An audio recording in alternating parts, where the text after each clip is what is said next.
Friends, welcome to my channel. நான் உங்கள் நிஃபியா. இன்றைக்கி நம்ம என்ன எப்படி பார்க்க போகிறோம்னா பீஃப் ரோஸ்ட் தான் பார்க்க போகிறோம். வாங்க அப்படின்னு பார்த்துலாம். அதுக்கு 1/2 கிலோ பீஃப் எடுத்துக்கோங்க. அந்த பீஃபை குக்கரில் டமால்னு போட்டுக்கோங்க. போட்டுட்டு அதில் கொஞ்சம் மஞ்சத்தூள், அப்புறம் கொஞ்சம் உப்பு, அப்புறமா கொஞ்சம் கல்லில் இடித்த பெப்பர், அப்புறமா 1 ஸ்பூன் மிளகாத்தூளும் 1 ஸ்பூன் கரம் மசாலாவும் 4 பச்சை மிளகாவும் கொஞ்சம் நல்லா இடின்னு கல்லை போட்டு இடித்த பூண்டும் இஞ்சியும், அப்புறம் 1 கிளாஸ் தண்ணி நல்லா கலக்குன்னு சும்மா கலக்கி விட்டு குக்கர் மூடி விட்டுருங்க. விசில் வைக்கணும், விசில் வைக்கலைங்கிறாங்க காட்டில். அப்புறம் மறந்துட்டேங்க, கேர்டு ஊற்றணும். கேர்டு விட்டு மறுபடியும் ஒரு வாட்டி கிண்டி விட்டு க்ளோஸ் பண்ணிடுங்க. அப்புறம் இன்னொரு கடாய் எடுத்து அதில் தேங்காய் எண்ணெய் ஆட் பண்ணிக்கோங்க. ஆட் பண்ணிவிட்டு அதில் பொரிஞ்சு வந்தோடனே கரம் மசாலா, குட்டி வெங்காயம், சின்ன வெங்காயமும் அப்புறம் பெரிய வெங்காயமும் ரெண்டுமே போட்டு நல்லா கதன்னு வதக்கிட்டு, அப்புறம் கொஞ்சம் கருவேப்பிலையும் போட்டு நல்லா வதக்குன்னு வதக்கிட்டு, அப்புறம் கல்லுப்பு 1 டீஸ்பூன் போட்டுக்கோங்க. அப்புறம் இன்னொரு கடாய் எடுத்து அதில் பெப்பரும் பெருஞ்சீரகமும் போட்டு நல்லா வதக்கி விட்டுக்கோங்க.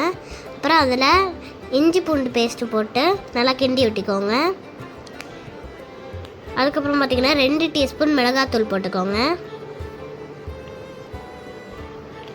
அப்புறம் 1 டீஸ்பூன் மல்லித்தூள் போட்டுக்கோங்க. போட்டு அதையும் நல்லா மிக்ஸ் பண்ணிடுங்க. மிக்ஸ் பண்ணிட்டு அப்புறமா கொஞ்சமாக மஞ்சத்தூள் ஆட் பண்ணிக்கோங்க. அப்புறம் கொஞ்சம் வெட்டி வச்சிருந்த தக்காளி ஆட் பண்ணிக்கோங்க, 2 தக்காளி. அதுக்கப்புறமா கொஞ்சமாக தண்ணி ஊற்றிக்கோங்க. வேக வச்ச பீஃபை அதில் போட்டுக்கோங்க. போட்டு நல்லா கிளறி விட்டுக்கோங்க. அப்புறமா நம்ம க்ளோஸ் பண்ணி எடுத்து வச்சிடலாம்.